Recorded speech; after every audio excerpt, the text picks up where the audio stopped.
What's good, Josh Clyde, aka Archangel Zada, and I'm about to play Heartfelt World, which is the like the title track and like the theme song of my next album dropping July 28th on the new moon.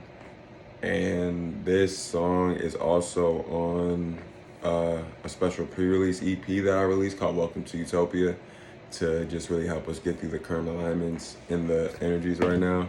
And I'm also going to be going over the universal astrology reading for the current moment that will manifest in the next 3 weeks after our efforts working on our natal flaws and anything else that we need to cultivate within ourselves to bring into existence, into birth, to a new birth. And then I'm going to be going over the tarot reading for the same date of 7/14.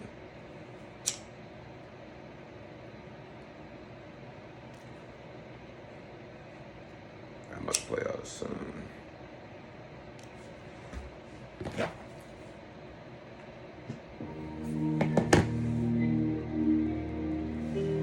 This world is a dream come true if you let it be that. Don't let nobody tell you different than that.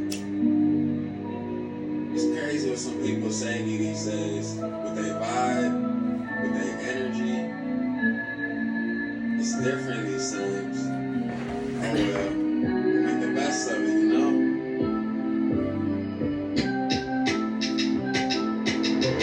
Moments like these, I need one. Made that beat too. Shit to be done. When it gets like this, can't let it end. Moments like these, reality. Moments like these, gotta call your friends. Moments like these, don't set the trend. When it gets like this, I say it's all good. Again, it's just a success.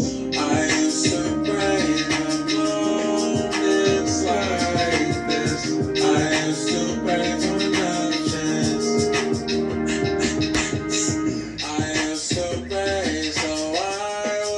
I want to go tribal vibe, you know what I'm saying? Because, like, we should all feel like a family. This should really feel like a big tribe, you know what I'm saying? This should really feel like we could be outside together and laugh and you know, and really connect with each other and not feel like it's tension, you know what I'm saying? We don't have to look at each other with the eye of harm,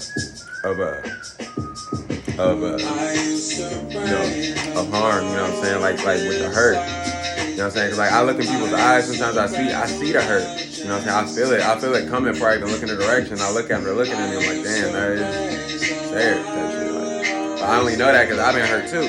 So that's why I shared that personal story yesterday with the Stewie allegory from Family Guy. But we're all working on our flaws, and everybody experiences, you know, something all the time. So we're always supposed to be working on something. If you're not, you're actually slacking. And sometimes just to work, you need to do nothing. You need to remove everything, just be empty. Like you for us, you know. Best lights in my heart, my best lights in my heart. Give it all that you got, 'cause you never know what you're gonna do. Never know what they're going through. Sometimes life sucks and I wanna restart. Moments like this, I don't wanna restart. Listening to God, I know how to recharge. My best lights in my heart. My best lights in my heart. Purdy.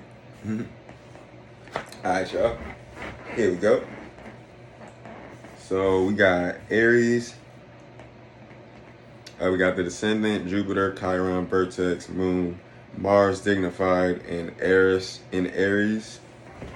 And our Descendant is essentially like our anybody we cross paths with, whether that be a positive or negative interaction. That's like the neutrality of the connection between point A and point B of two beings crossing paths in a revolution, whatever direction that revolution be heading. And then Jupiter is like our teacher. It's like our wisdom.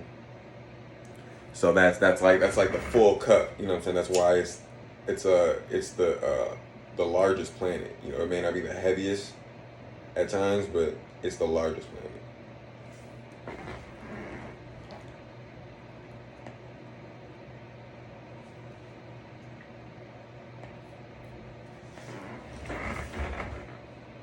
But we also know that with knowledge, you learn that the small thing is what you want. The smallest thing is gonna be the most invincible, the most invisible, the most real truth. That's the highest truth. It's the smallest thing possible. We always know to condense ourselves for truth and to expand for application and understanding.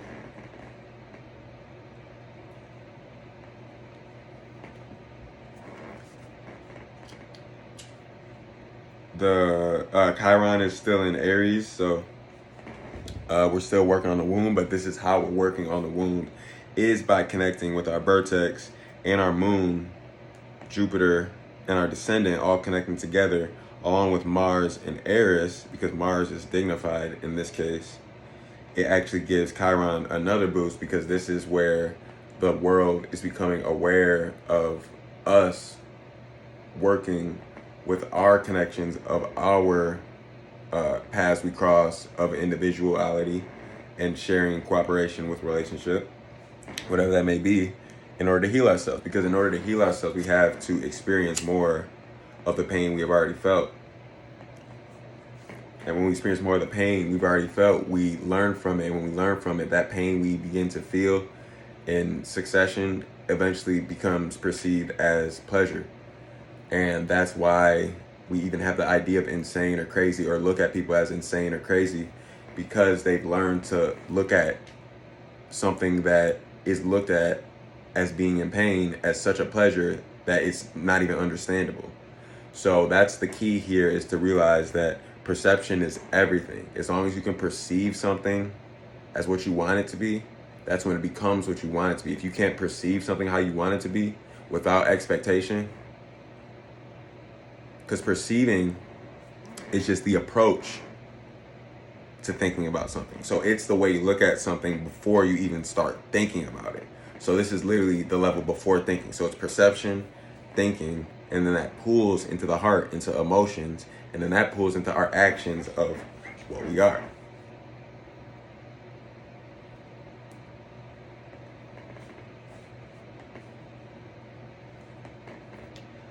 Taurus, we have Uranus fallen. We have the North Node, Venus dignified, and Pallas. Uranus is like the leader of the revolution, or the passion of change itself, the passion of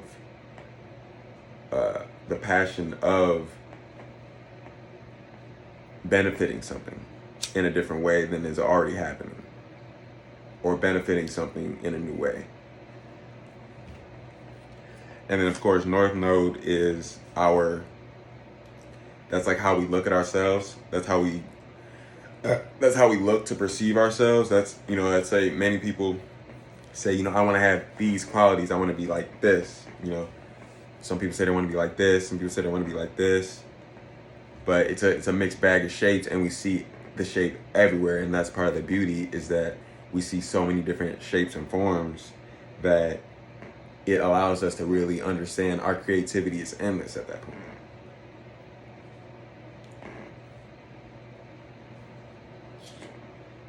Venus is dignified in Taurus, so that's to say that we are finding a new practical way of working with each other by being the wound, and the moon and vertex ascendant and Jupiter, the teacher of ourselves, and working together in that polarity. And then Pallas is like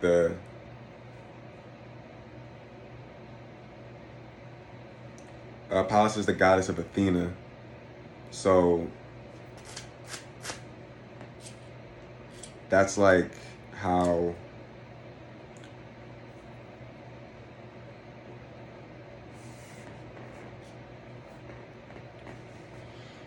that's another way of saying how we're becoming practical in loving ourselves. So, we're at a fallen point in looking at the practicality of actually changing things and becoming something anew, and shedding that shell that we've been looking at. And in the North Node, we have our focus on that practical aspect. And in Venus, we're sending so much love to it. It's the heart. It's at the heart of being love itself. And then Pallas is like the formation of all of that coming together. and boiling over into practicality as action. So that's us acting on our intuition into instinct. Palace is like our instincts are. That's like our guiding light, essentially.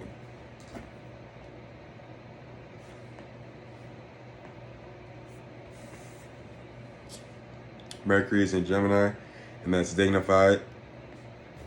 So Mercury is something that can become obsessive. It's like the polarity aspect where it wants to basically dance one way or the other, and then balance it that way by being one extreme and then going to the next extreme to fix it, fixing one thing over there, fixing one thing over here, back and forth, and then that's where Gemini really shines and becomes dignified, because Gemini is it's similar to Cancer, where it's like the yin and yang air.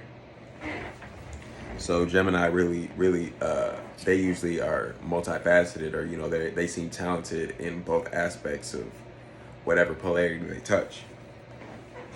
That's where the term Gemini really comes from. So usually Gemini are some of the most hated people, and that's because of the polarities that they work with. But it's also one of the ways that they are the most successful. Everybody can be successful their own way, but it's about finding the most practical ways in Taurus and allowing those ways to become in Aries, like we're seeing. Cancer, we have the Sun, our midheaven, Black Moon, Lilith, Seers, and part of our fortune.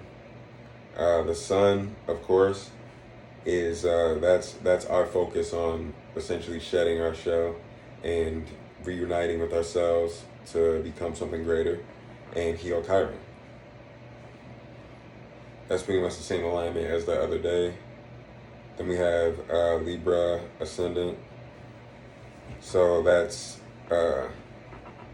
who we becoming. That's who we're shaping in the present moment. That's like everything we are in the future, without getting into any anxiety aspect or any expectation aspect. That's just looking into the future as it is, in the sense of what will be time travel, but it will be looked at in a simpler sense of just a step, because it's really all here. So that's to say that with our North Node in Taurus and our practicality of Pallas, Venus, and Uranus coming together, being Uranus fallen and dignified with Venus, so they balance each other, and the North Node being the focus of where those came from, and Pallas being the result of all those things happening.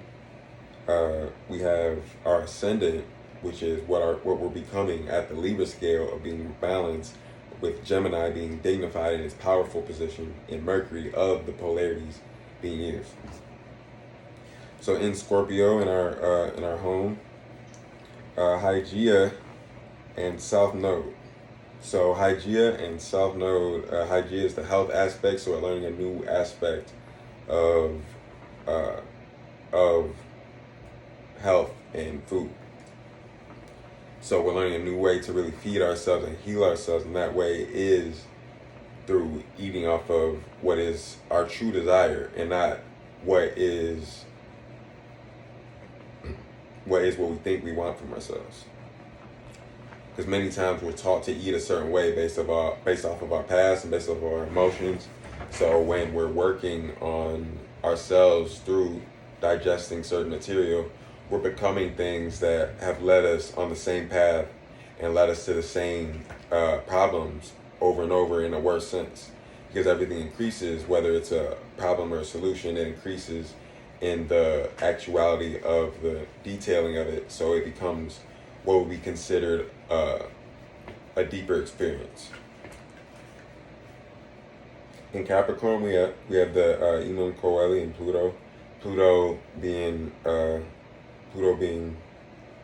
what is the greatest teacher, or what teaches us what we're not. What teaches us what we're not, and then so in learning what we're not, we learn how much we have to really understand how we are and what we are to be ourselves, and to step into that esteem of strength. And then our Imam Coeli is the bottom of the sky. So that's to say we are at rock bottom of learning from our greatest teacher of Pluto. Aquarius has Icarus and Saturn. So Icarus is the way we get wounded. That's where we have fallen or where we need to heal. That's always Icarus. And then Saturn is dignified in that case because that is our last visible body, and Aquarius is the home of intuition or truly knowing how to use your instinct. And that's dignified because that is, since that's being the last physical planet, that is like an in-between point of to say, you know, you need to have 1 foot in, 1 foot out, or to say you need to focus on the thing and nothing at the same time, whatever that thing is, making the thing as simple as possible and the one thing at a time. So it's two focuses, you know, the what isn't in existence, the unmanifested, which is the most alive, and then we have the thing, which is the thing subject to birth and death.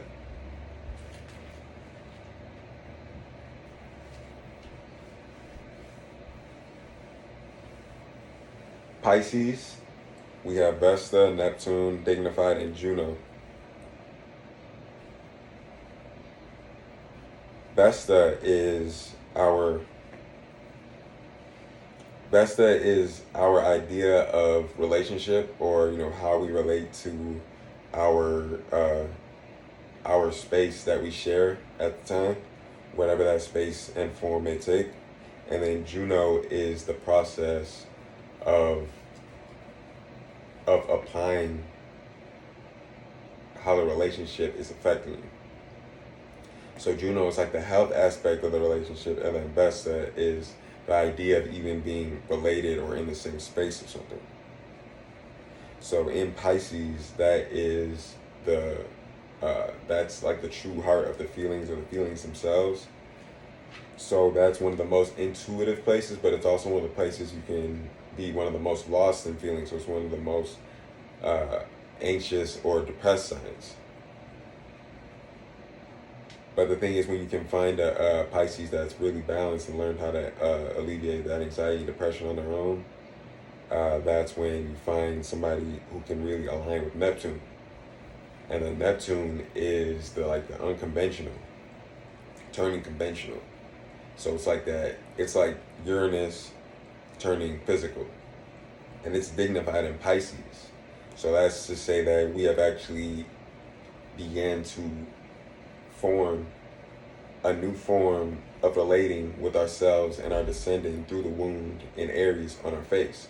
So that's a face-to-face new way of relating to ourselves with our feelings, our moon, our sun, midheaven, black moon, Lilith, part of fortune, and of course our Hygeia and South Node in our home world of Scorpio, which is the world that governs of death and sex, which is this world, of course.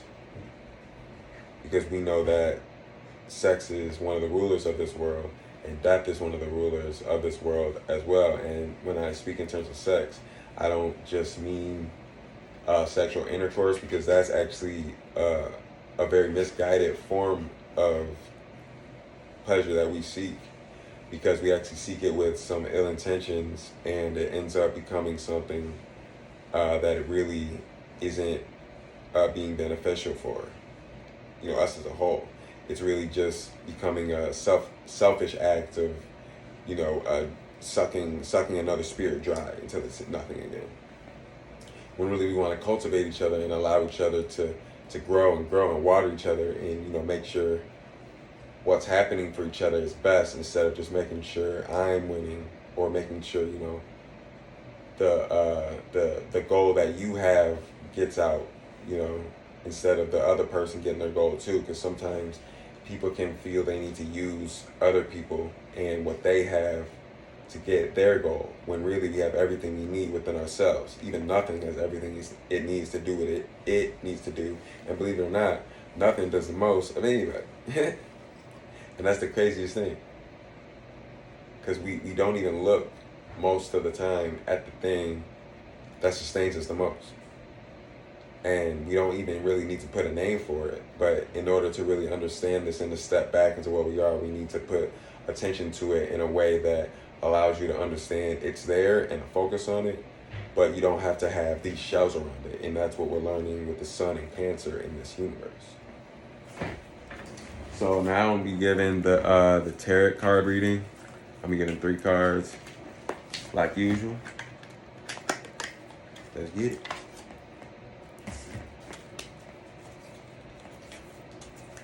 Here are my instructions. Usually I forget the instructions.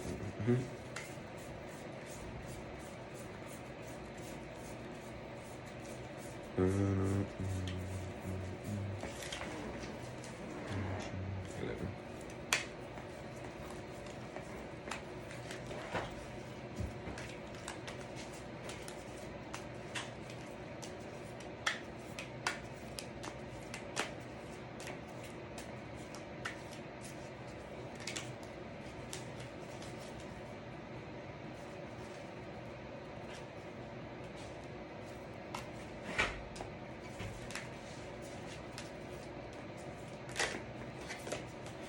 Dropping cards all over the place today.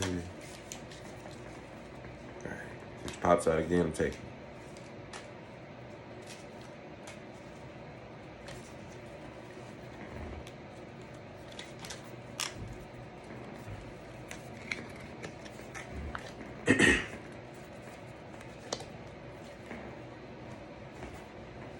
Alright, first we have 2 cards. Okay, since it's 2, I'm gonna just leave it and then read the 2. Just I didn't notice, so I think it's meant to be. So we have 2 reverse cards, 5 of Wands and 4 of Wands. 4 and 5.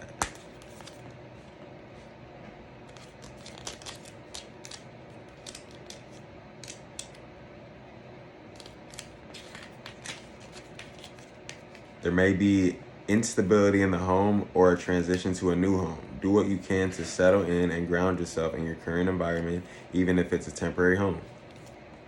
So that's to say, if you're shedding your shell, it's like a temporary home. It only becomes temporary when it's time to shed it. And everything happens for a reason, so here we are. And then 5 reverse, you are facing internal conflict and are unclear on where you stand on important issues.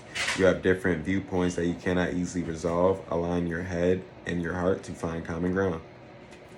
Very key. Very key. You always want to have your head and your heart working together to actually make a better feeling and a better action, always. Because when you're not focusing on what your brain is doing, your brain actually takes over and the tool becomes the master. And when the tool becomes the master, it turns into something that we actually don't want in this world. And then our actions become something that aren't beneficial to us and they become harmful.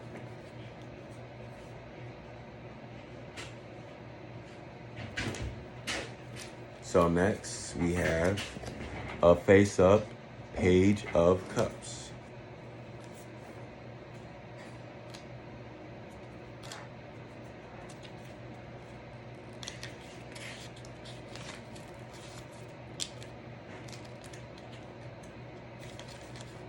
A new creative idea or opportunity has come to you out of the blue.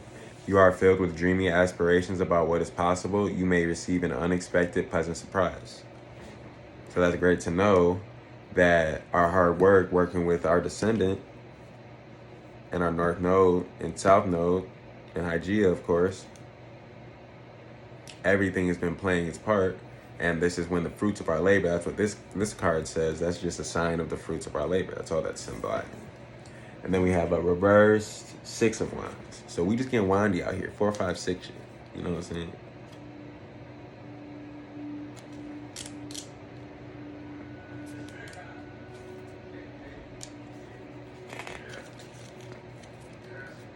You are clinging to the past, but losing touch with the present. Make peace with your past and focus on the now, where you can create lasting change. We don't want to cling on to anything that has been harmful to us in the past. It's time to let go and heal and to choose better thoughts that lead to healing feelings, that lead to powerful actions. Because we know that when we act out of character or when we act on feelings that aren't our true self, aren't our true intuition telling us to act as an instinct, and when it's just out of an emotion that's a harm, Because these are key. Benefit and harm are key. Because those are two things that allow you to see, step back and see, whoa, that's what I want, and then this is what I don't want. You know what I mean? So it's a great way to see that even though we have been hurt in the past and many things have been so crazy, it's almost like they haven't been able to been explained. But we know that with our knowledge and applying it together, we can explain anything that happens. Excuse me. Because things only happen when they're ready for us to receive them and experience them, to translate them, so the world can understand what happened. Because the world looks at us, because we're the details of God or whatever the world is that we live in, the universe, you know? We are the details of this world that allow it to know what is going on here. That is why what we do and what manifests 3 days after we read our natal alignment manifests 3 weeks after in this world, because it's learning from us. So when something happens, it's like a foreshadow. Then we're the story, we're the plot, and then the next time something happens, it's like the end of the movie. So, but that's getting into the future. So it feels kind of weird because everybody knows the future is not real. But in the present moment, you understand that all those things are here and they're all working together to actually make this one fabric or one solid icicle, you know, of freeze, of fire, you know, of light. So it's a great time to really just honestly love yourself and make sure you just heal in any way possible. What's most important is healing right now. And we heal by meditating, fresh air, and trusting ourselves over everything else. We can never let ourselves down, then we'll never fall. Because we're constantly lifting ourselves. We are lifting ourselves. So there's no falling. Because I'm always there to lift me. I don't need you to lift me. I don't need them to lift me. I don't need them to lift me. I need them to lift me. I need them to lift me. I'm rising myself. I grew my own wings so I could fly. So I come down to the ground if I want to. And when I do come down, I always move with purpose. Because I don't do things without a need to do them. Because I know everything is for the greatest good at the time, even if that is a greatest harm at the time. So sometimes you have to know when one action is needed and when one action is not. So that's being able to read a situation and the feelings you receive without thought. Because many times we allow our slow thought processes to cloud our mind, and then when we don't step into our real selves, we get clouded, and then we make decisions that we don't want to make because they're not decision with the outcome that would be possible to allow our will to be enacted at the current moment, where we see everything happening at once and everything is happening at the same time, and everything that has happened is happening as well. So because in this realm of all possibilities, this world is really something where we can see anything happen, and everything and anything does happen. So heal any way possible. It's going to be the best life ever, no matter what happens, because we're going to make it that. You already know. Yeah.